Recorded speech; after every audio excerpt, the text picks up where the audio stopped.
ನಮಸ್ಕಾರ ಎಲ್ಲರಿಗೂ. ಸೊ ಇವಾಗ ನಿಮ್ಗೆ ಆಲ್ರೆಡಿ ನ್ಯೂಸು ಮತ್ತು ನಮ್ಗೆ ತಮ್ಮನೇಲಲ್ಲಿ ಹಾಕಿರೋದನ್ನು ನೋಡಿ ಕೂಡ ನಿಮ್ಗೆ ಅರ್ಥ ಆಗಿರುತ್ತೆ. ಸೊ ಒಂದು ಹೀನಾಯವಾದಂಥ ಕೃತ್ಯ ನಡೆದಿದೆ. ಯೂಶ್ವಲಿ ನೋಡಿ ನಮ್ಮನ್ನು ಯೂಟ್ಯೂಬರ್ ಆಗಿರೋರನ್ನ ಅಥವಾ ಯೂಟ್ಯೂಬ್ ಈ ಥರ ಎಲ್ಲ ಮಾಡೋರನ್ನ ಏನಂತ ಕರೀತಾರೆ ಹೇಳಿ? ಇನ್ಫ್ಲೂಯೆನ್ಸರ್ ಅಂತ ಕರೀತಾರೆ.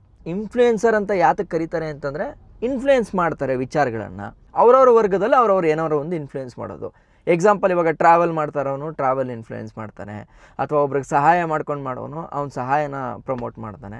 ಈ ಥರ ಒಬ್ಬೊಬ್ಬರು ಒಂದೊಂಥರದಲ್ಲಿ ಇನ್ಫ್ಲೂಯೆನ್ಸರ್ ಆಗಿದ್ದಾರೆ. ನಿನ್ನೆ ಅಂದರೆ ಈ ಹೊಸ ವರ್ಷದ ದಿನ ನಡೆದಂಥ ಒಂದು ಇನ್ಸಿಡೆಂಟ್ ಬಗ್ಗೆ ನಿಜ ನನಗಂತೂ ತುಂಬ ಬೇಜಾರಾಯಿತು. ಮೇ ಬಿ ನನಗೆ ಗೊತ್ತಿಲ್ಲ ಅದು ಆಗಿದೆಯೋ ಇಲ್ವೋ ಅಂತ, ಬಟ್ ಆಗಿದ್ದರೆ ಅದರಂಥ ಥರ್ಡ್ ಕ್ಲಾಸ್ ಕೆಲಸ ಇನ್ನೊಂದಿಲ್ಲ. ಯಾಕೆ ಅಂತಂದರೆ ಈಗ ಯೂಟ್ಯೂಬರ್ ಆಗಿದ ತಕ್ಷಣ ನಾನು ಇದನ್ನು ಮಾಡಿರೋರನ್ನೆಲ್ಲ ಹೋಗ್ಬಿಟ್ಟು ಪರ ವಹಿಸ್ಕೊಳಕ್ಕಾಗಲ್ಲ. ಇವರು ಮಾಡಿರೋಂಥ ಹಲ್ಕ ಕೆಲಸಕ್ಕೆ ಅವ್ರಿಗೇನು ಶಿಕ್ಷೆ ಆಗಬೇಕೋ ಅದು ಖಂಡಿತ ಆಗಬೇಕು. ಖಂಡಿತವಾಗ್ಲೂ ಅವರ ಒಂದು ಶಾಮೀಲಿತ್ತು ಅಂತಂದರೆ. ಸೊ ಘಟನೆ ಬಗ್ಗೆ ನಾನು ನಿಮಗೆ ಒಂದಷ್ಟು ಹೇಳ್ಬಿಡ್ತೀನಿ ಏನು ಅಂತ. ಸೊ ಜನವರಿ 1ನೇ ತಾರೀಕು 2026 ಅಂತಂದರೆ ನ್ಯೂ ಇಯರ್ ದಿನ ಏನು ಮಾಡಿದ್ದಾರೆ, ಒಂದು ಪಾರ್ಟಿನ ಆರ್ಗನೈಸ್ ಮಾಡಿದ್ದಾರೆ. ಎಲ್ಲಿ? ಮಾಗಡಿನಲ್ಲಿ. ಸೊ ಮಾಗಡಿನಲ್ಲಿ ಎಲ್ಲಪ್ಪ ಅಂತಂದರೆ ಒಬ್ಬರು ಶ್ರೀ ಮೊಬೈಲ್ ಅನ್ನೋ ಒಂದು ಅಂಗಡಿಯ ಮಾಲೀಕ ವೆಂಕಟೇಶನ್ ಅವ್ರು ಏನು ಮಾಡಿದ್ದಾರೆ, ಅವರ ತೋಟದಲ್ಲಿ ಯೂಟ್ಯೂಬರ್ಗಳನ್ನ ಕರೆಸಿ ಮತ್ತು ಇನ್ಫ್ಲೂಯೆನ್ಸರ್ ಇನ್ಸ್ಟಾಗ್ರಾಮ್ ರೀಲ್ ಮಾಡ್ತಾರಲ್ಲ ಅಂಥವ್ರನ್ನ ಒಂದಷ್ಟು ಜನನ ಕರೆಸಿದ್ರಂತೆ. ಸೊ ಯಾರು ಎತ್ತ ಅನ್ನೋದು ಇನ್ನೂ ಕಂಪ್ಲೀಟಾಗಿ ಡೀಟೇಲ್ ಬಂದಿಲ್ಲ. ಅದರಲ್ಲಿ ಈಗ ಹೆಸರು ಕೇಳ್ತಾ ಇರೋದು ಯಾರ್ದು ಅಂತಂದರೆ ಈ ಕೃತ್ಯನ ಎಸಗಿರ್ತಕ್ಕಂಥ ಆ ರವಿ ಜಮುನಾ ಅನ್ನೋ ಒಬ್ಬ ವ್ಯಕ್ತಿ ಮತ್ತು ಸಕ್ಕರೆನಾಡು ಕೆಂಪಣ್ಣ ಇಬ್ಬರೂ ಕೂಡ ಅವ್ರ ಹೆಸರುಗಳು ಹೊರಗಡೆಗೆ ಬರ್ತಾಯಿದೆ. ಸೊ ಆ ಪಾರ್ಟಿನಲ್ಲಿ ಏನಪ್ಪ ಆಯಿತು ಅಂತಂದರೆ ಭರ್ಜರಿ ಬಾಡೂಟ ಇತ್ತು, ವಿವಿಧ ಥರದ ಮದ್ಯ ಅಂತಂದರೆ ಎಣ್ಣೆ. ಸೊ ತಡರಾತ್ರಿ ತನಕ ಮೋಜನ್ನು ಮಾಡಿದ್ದಾರೆ. ಸೊ ಇದು ಎಲ್ಲ ಲಭ್ಯಗಳಿಂದ ಅಂದರೆ ಈಗ ನ್ಯೂಸ್ ಪೇಪರು ಅದರಿಂದ ಗೊತ್ತಾಗ್ತಾ ಇರ್ತಕ್ಕಂಥ ವಿಚಾರ. ಸೊ ಕೃತ್ಯ ಏನಪ್ಪ ಎಸಗಿರೋದು ಅಂತಂತಂದರೆ ಅತಿಯಾದ ಮದ್ಯನ ಸೇವನೆ ಮಾಡಿ ಶಿರಾ ಮೂಲದ ಯೂಟ್ಯೂಬರ್ ರವಿ ಜಮುನಾ ಅಂತ. ಸೊ ಆ ಮನುಷ್ಯ ಆ್ಯಕ್ಚುಲಿ ಸ್ಪ್ಲೆಂಡರ್ ಬೈಕ್ನ ತೊಗೊಂಡು ಲಡಾಖ್ ಟ್ರಿಪ್ಪು ಮತ್ತು ತುಂಬ ದೂರ ಟ್ರಿಪ್ಪೆಲ್ಲ ಹೋಗಿ ಅಲ್ಲಲ್ಲೇ ಅಡುಗೆ ಮಾಡಿಕೊಂಡು ಕ್ಯಾಂಪಿಂಗ್ ಮಾಡ್ಕೊಂಡು ಮಾಡ್ತಾ ಇದ್ದಿದ್ದ ವ್ಯಕ್ತಿ. ಏನೋ ಖುಷಿ ಅಲ್ವಾ? ಈಗ ನಾನು ಒಬ್ಬ ಬೈಕರಾಗಿ ಆ ಟ್ರಾವೆಲ್ ಫೀಲ್ ನನಗೂ ಗೊತ್ತಾಗುತ್ತೆ. ಸೊ ಖುಷಿಯಾಗಿತ್ತು. ಬಟ್ ಆದರೆ ಈ ಒಂದು ಘಟನೆ ನೋಡಿದಾಗ ನಿಜ ಒಂಥರ ಅಸಹ್ಯ ಅನ್ನಿಸ್ಬಿಡ್ತು. ಸೊ ಈ ರವಿ ಏನು ಮಾಡಿದ್ದಾರೆ, ತುಂಬ ಜಾಸ್ತಿ ಕುಡಿದ್ಬಿಟ್ಟು ತಡರಾತ್ರಿ ತೋಟದಿಂದ ಹೊರಗಡೆಗೆ ಬಂದಿರೋದು. ಅಲ್ಲಿ ತಟವಾಳು ಗೊಲ್ಲರಹಟ್ಟಿ ಗ್ರಾಮ ಅನ್ನೋ ಒಂದು ಊರದು. ತೋಟದ ಮನೆಯಿಂದ ಆ ಊರಿಗೆ ಎಂಟ್ರಿ ಆಗಬೇಕಾದ್ರೆ ಸೊ 17 ವರ್ಷದ ಒಂದು ಹುಡುಗಿ, ಆ ಹುಡುಗಿ ಹೊಸ ವರ್ಷದ ಪಾರ್ಟಿನ ಅಂದರೆ ಅವ್ರ ಚಿಕ್ಕಪ್ಪನ ಮನೇಲಿ ಮುಗಿಸ್ಕೊಂಡು ಅಲ್ಲಿಂದ ವಾಪಸ್ ಅವ್ರ ಮನೆಗೆ ಹೋಗಬೇಕಾದ್ರೆ ಆ ಹುಡುಗಿನ ನೋಡಿ ತೋಟಕ್ಕೆ ಹೋಗೋ ದಾರಿ ಯಾವುದು ಅಂತ ಕೇಳಿದಾರಂತೆ. ಅದಕ್ಕೆ ಆ ಹುಡುಗಿ ಅಷ್ಟು ಟೈಮಲ್ಲಿ ಇದೇನಪ್ಪ, ಯಾಕೆಂದರೆ ಕುಡ್ದಿರೋರ ಮುಖಗಳು ಗೊತ್ತಾಗುತ್ತಲ್ಲ. ಸೊ ನಾನು ರೆಸ್ಪಾನ್ಸ್ ಮಾಡೋದು ಬೇಡ, ಸೇಫ್ಟಿ ಇರಲ್ಲ ಅಂತ ಅಂದ್ಬಿಟ್ಟು ಆ ಹುಡುಗಿ ಏನೂ ಮಾತಾಡದೆ ಮುಂದಕ್ಕೆ ಹಾಗೆ ಹೋಗಿದೆ. ಆದರೂ ಕೂಡ ಬಿಡದೆ ಇವ್ರು ಏನು ಮಾಡಿದ್ದಾರೆ, ಆ ಹುಡುಗಿನ ಚುಡಾಯಿಸಿ ಹಿಂಬಾಲಿಸಿ ಅದಾದಮೇಲೆ ಆ ಹುಡುಗಿನ ಕಾರ್ ಒಳಗಡೆ ಎಳ್ಕೊಂಡಿದ್ದಾರೆ. 17 ವರ್ಷದ ಹುಡುಗಿನ ಹಾಕ್ಕೊಂಡು ಕಾರಲ್ಲಿ ತುಂಬ ಅವಾಚ್ಯ ಶಬ್ದಗಳಿಂದ ಬೈದಿರೋದು. ಮತ್ತು ಅದು ಮುಂದಕ್ಕೆ ಏನಾಗಿದೆ ಅನ್ನೋದನ್ನ ನಾನು ಇಲ್ಲಿ ಬಾಯ್ಬಿಟ್ಟು ಹೇಳೋಕ್ಕಾಗಲ್ಲ. ಯಾಕೆಂತಂದರೆ ಇದು ಸಂತ್ರಸ್ತೆಯ ವಿಚಾರ. ಸೊ ಮೇ ಬಿ ಅವರ ಮುಂದಕ್ಕೆ ಕಾನೂನು ಹೋರಾಟ ಮಾಡಬೇಕು ಅಂತಂದರೆ ಆ ಹುಡುಗಿನ ನಾವು ಸಂರಕ್ಷಣೆ ಮಾಡೋಂಥ ಜವಾಬ್ದಾರಿನ ಮಾಡಬೇಕಾಗತ್ತೆ. ಬಟ್ ಆ ಟೈಮಲ್ಲಿ ಹುಡುಗಿ ಏನು ಮಾಡಿದೆ ಅಂತಂದರೆ ಇವರೆಲ್ಲ ಒಂದು ಕಡೆ ಸ್ಟಾಪ್ ಮಾಡಿ ಒಂದಕ್ಕೆ ಅಂತ ಮಾಡೋಕ್ಕೆ ನಿಲ್ಲಿಸಿದಾಗ ಆ ಹುಡುಗಿ ಧೈರ್ಯ ಮೆಚ್ಕೊಬೇಕು. ಆ ರವಿ ಅನ್ನೋರು ಫೋನ್ ಏನಿದೆಯಾ, ಈಗ ರವಿ ಜಮುನಾ ಆ ಯೂಟ್ಯೂಬರ್ ಏನಿದಾನಲ್ಲ ಅವನ ಫೋನನ್ನೇ ತಗೊಂಡು ಅವ್ರ ಅಣ್ಣನಿಗೆ ಫೋನ್ ಮಾಡಿ ಈ ಥರ ನನ್ನನ್ನು ಕಿಡ್ನಾಪ್ ಮಾಡಿದ್ದಾರೆ, ಬಂದು ನನ್ನನ್ನು ರಕ್ಷಣೆ ಮಾಡಿ ಅಂತ ಕೇಳ್ಕೊಂಡಾಗ ಓಕೆ ಲೊಕೇಶನ್ ಎಲ್ಲ ಗೊತ್ತಾಗುತ್ತೆ. ಅವ್ರ ಮನೆಯವರು ಕಾರನ್ನು ಮಾಡಿಕೊಂಡು ಸಿನಿಮಾ ರೀತಿಯೇ ಆಗಿದೆ. ಇದೊಂದು ದೊಡ್ಡದಾಗಿ ಚೇಸ್ ಮಾಡೋಕ್ಕೆಲ್ಲ ಟ್ರೈ ಮಾಡಿದ್ದಾರೆ. ಈ ಪಾರ್ಟಿ ಕುಡಿದು ಮತ್ತಿನಲ್ಲಿದ್ನಲ್ಲ, ಹಂಗಾಗಿ ಈತನೂ ನಿಲ್ಲಿಸಿಲ್ಲ. ಎಲ್ಲರೂ ನಿಲ್ಲಿಸಿದ್ರೆ ನನಗೇನಾರು ಪ್ರಾಬ್ಲಮ್ ಆಗುತ್ತೆ ಅಂತಂದ್ಬಿಟ್ಟು ಆದಷ್ಟು ಕಾರಲ್ಲಿ ಹೊಡ್ಕೊಂಡೇ ಹೋಗಿರೋದು. ಆ ಕಾರಲ್ಲಿ ಅವನೊಬ್ಬನೇ ಅಲ್ಲ, ಇನ್ನೂ ಒಂದಷ್ಟು ಜನ ಇದ್ದರು ಅಂತ ಹೇಳಲಾಗುತ್ತೆ. ಇನ್ನು ಯಾರು ಏನು ಎತ್ತ ಅನ್ನೋದು ವರದಿಯಿಂದ ಬರುತ್ತೆ, ಏನು ಎತ್ತ ಅಂತ. ಸೊ ಲಾಸ್ಟಲ್ಲಿ ಏನು ಮಾಡಿದ್ದಾರೆ, ಆ ಕಾರನ್ನು ಸ್ಟಾಪ್ ಮಾಡಿಸಿದ್ದಾರೆ. ಮಾಡಿಸಿ ಆವಾಗ ರವಿನೂ ಕೂಡ ಅಲ್ಲೇ ಸ್ಪಾಟಲ್ಲೇ ಸಿಗ್ತಾನೆ, ಚೆನ್ನಾಗಿ ಓಡೋದು ತಗೊಂಡೋಗಿ ಸ್ಟೇಷನ್ಗೆ ತಗೊಂಡೋಗಿ ಒಪ್ಪಿಸಿದ್ದಾರೆ. ಸೊ ಈಗ ಇಲ್ಲಿ ಯಾರ್ಯಾರು ಸಿಕ್ಕಿದ್ರೋ ಅವರೆಲ್ಲರಿಗೂ ಕೂಡ ಪೋಕ್ಸೋ ಕೇಸ್ ಅಡಿಯಲ್ಲಿ ಆಲ್ರೆಡಿ ರಿಜಿಸ್ಟರ್ ಮಾಡ್ಕೊಂಡಿದ್ದಾರೆ.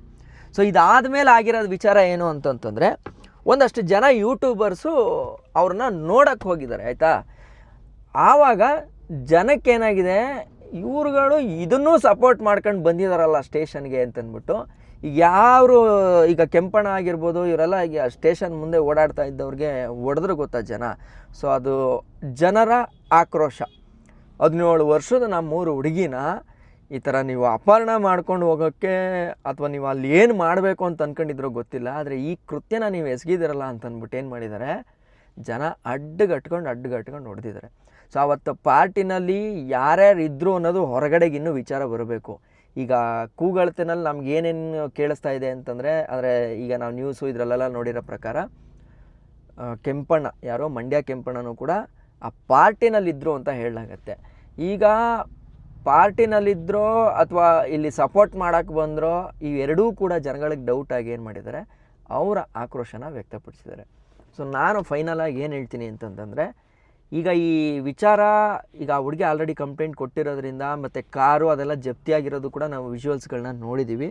ಅದ್ರ ಪ್ರಕಾರ ಅನ್ನಿಸ್ತಾ ಇದೆ ಇವರೆಲ್ಲ ಮಾಡಿರಬೇಕು ಅಂತ. ಯಾರು ಆ ರವಿ ಜಮುನಾ ಅನ್ನೋ ಪಾರ್ಟಿ ಮಾಡಿರ್ಬೋದು ಅಂತ ಅನಿಸುತ್ತೆ. ಆ ಮನುಷ್ಯ ನಿಜವಾಗ್ಲೂ ಈ ಥರದ ಘಟನೆನ ಈ ಕೃತ್ಯನ ಮಾಡಿದರೆ ಫಸ್ಟ್ ಈ ಒಂದು ಇದನ್ನು ಯಾರು ಆರ್ಗನೈಸ್ ಮಾಡಿದ್ರು ನೋಡಿ, ಅವರು ಜೊತೆಲಿದ್ರು ಅಂತ ಹೇಳಲಾಗತ್ತೆ. ಅವರೆಲ್ಲರಿಗೂ ಇದರಲ್ಲಿ ಚಾರ್ಜ್ ಆಗಬೇಕು ನನಗನ್ಸಿರೋ ಪ್ರಕಾರ.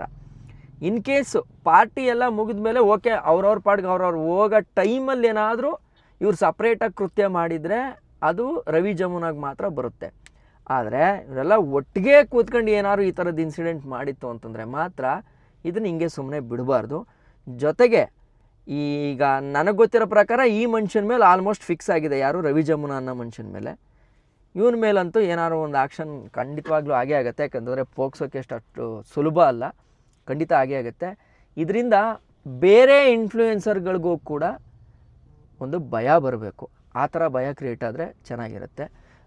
ನಾನು ಇನ್ನೂ ಒಂದು ಏನು ಹೇಳ್ತೀನಿ ಅಂತಂತಂದರೆ, ನಾವು ಬೇರೆ ಬೇರೆ ಲ್ಯಾಂಗ್ವೇಜ್ಗಳಲ್ಲಿ ಕೇಳ್ತಾ ಇದ್ವಿ ಈ ಥರ ಯೂಟ್ಯೂಬರ್ ಹಂಗೆ ಮಾಡ್ದ ಹಿಂಗೆ ಮಾಡ್ದ ಅಂತ. ಬಟ್ ಕನ್ನಡದಲ್ಲಿ ಮೇ ಬಿ ಇದೇ ಫಸ್ಟು ಅಂತ ಅನ್ಕೋತೀನಿ.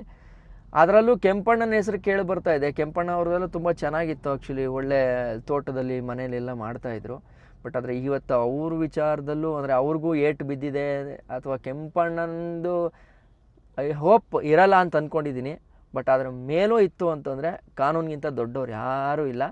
ಈ ಕೃತ್ಯಕ್ಕೆ ಎಸ್ಕಿರೋಂಥವ್ರು ಮತ್ತು ಈ ಕೃತ್ಯಕ್ಕೆ ಭಾಗಿಯಾಗಿರೋಂಥವ್ರು ಎಲ್ರಿಗೂ ಕೂಡ ಆದಷ್ಟು ಬೇಗ ಶಿಕ್ಷೆ ಆಗಲಿ. ಆ್ಯಂಡ್ ನಾನು ಮಾಗಡಿ ಜನತೆಯ ಈ ನಡತೆಯನ್ನು ಶ್ಲಾಘಿಸ್ತೀನಿ. ಯಾಕೆ ಅಂತಂದರೆ ಭಯ ಹುಟ್ಟಿಸ್ಬೇಕು. ಈ ಥರ ಭಯ ಬಂದರೆ ಜನಗಳಿಗೆ ಒಂದು ಭಯ ಇರುತ್ತೆ. ಇಲ್ಲ ಅಂತಂದರೆ ಈ ಕಾಮುಕರು ಮತ್ತು ಅತ್ಯಾಚಾರಿಗಳ ಒಂದು ಅಟ್ಟಹಾಸ ಜಾಸ್ತಿ ಆಗುತ್ತೆ. ಒಂದು ಭಯ ಬರಲೇಬೇಕು. ಅದಕ್ಕಂತೂ ಮಾಗಡಿ ಜನ ಏನು ಮಾಡಿದಾರೋ ಅದು ಪರ್ಫೆಕ್ಟಾಗಿ ಮಾಡಿದ್ದಾರೆ. ಇನ್ನೊಂದಷ್ಟು ಯೂಟ್ಯೂಬರ್ಗಳು ನಮಗೆ ಅಲ್ಲಿ ಯಾರೋ ಪರಿಚಯ ಇದ್ದರು, ಹಂಗಾಗಿ ನಾವು ಹೋಗಿದ್ದೀವಿ ಅಂತಲೂ ಕೂಡ ಹೇಳ್ತಾ ಇದ್ದಾರೆ. ಅವ್ರಿಗೂ ಕೂಡ ಏಟು ಹೊಡೆದಿದ್ದಾರೆ ನಿನ್ನೆ. ಅಲ್ಲಿ ಅವ್ರು ಹೇಳ್ತಾ ಇರೋದೇನು ಅಂತಂದರೆ, ಇಲ್ಲ ನಾನು ಹೋಗಿದ್ದೆ ಬೇರೆ ಇದಕ್ಕೆ, ನನಗೆ ಮ್ಯಾಟ್ರೇ ಗೊತ್ತಿಲ್ಲ ಅಂತ. ಬಟ್ ಆ ಸ್ಟೇಷನ್ ಮುಂದೆ ಓಡಾಡ್ತಾ ಇದ್ದಿದ್ದು ಏನಕ್ಕೆ ಅಂತಂದರೆ, ಯಾರೋ ಒಬ್ಬರು ನನಗೆ ಪರಿಚಯ ಇರೋರು ಬೇಕಾಗಿತ್ತು, ಹಂಗಾಗಿ ನಾವು ಅಲ್ಲಿಗೆ ಹೋಗಿದ್ವಿ ಅಂತ ಹೇಳಲಾಗತ್ತೆ. ಇನ್ನು ಅದರದ್ದು ಏನು ಡೀಟೇಲ್ಸ್ ಎತ್ತ ಅನ್ನೋದು ಗೊತ್ತಿಲ್ಲ. ಬಟ್ ಆದರೆ ಇದರಲ್ಲಿ ಯಾರು ಇನ್ವಾಲ್ವ್ಮೆಂಟ್ ಆಗಿದ್ದಾರೋ ಅವ್ರುಗಳಿಗಂತೂ ಬಿದ್ದಿದ್ರೆ ನಾನು ಖುಷಿ ಪಡ್ತೀನಿ ಅಷ್ಟೇ. ಇದರಲ್ಲಿ ಮುಲಾಜಿ ಏನಿಲ್ಲ. ಯಾಕೆ ಅಂತಂದರೆ ಹೆಣ್ಮಕ್ಳು ಯಾರ ಮನೆ ಹೆಣ್ಮಕ್ಳಾದ್ರೂ ಒಂದೇ, ನಾಳೆ ನಮ್ಮನೆ ಹೆಣ್ಮಕ್ಳಿಗಾದ್ರೂ ಇದೇ ಪರಿಸ್ಥಿತಿನೇ ಬರುತ್ತೆ. ಈ ಕೃತ್ಯ ಯಾರು ಮಾಡಿದಾರೋ ಅವ್ರಿಗೆ ಒಂದೊಂದು ಬಿಟ್ಟರೆ ಎಲ್ಲ ಕ್ಲೀನ್ ಆಗುತ್ತೆ. ಇಷ್ಟು ಹೇಳ್ತಾ ಈ ಒಂದು ಅಪ್ಡೇಟನ್ನು ನಿಮಗೆ ಕೊಡಬೇಕಾಗಿತ್ತು, ಹೇಳ್ತಾ ಇದ್ದೀನಿ. ಮತ್ತು ಮಾಗಡಿ ಜನ ಮಾಡಿರ್ತಕ್ಕಂಥ ಈ ಒಂದು ವಿಚಾರಕ್ಕೆ ಅಂತಂದರೆ ಆಕ್ರೋಶನ ವ್ಯಕ್ತಪಡಿಸಿದಾರಲ್ಲ, ಅದ್ರ ಬಗ್ಗೆ ನಿಮ್ಗೆ ಏನು ಅನಿಸುತ್ತೆ ಅಂತ ಕಮೆಂಟ್ ಮಾಡಿ ತಿಳಿಸಿ. ಟೇಕ್ ಕೇರ್, ಬಾಯ್ ಬಾಯ್.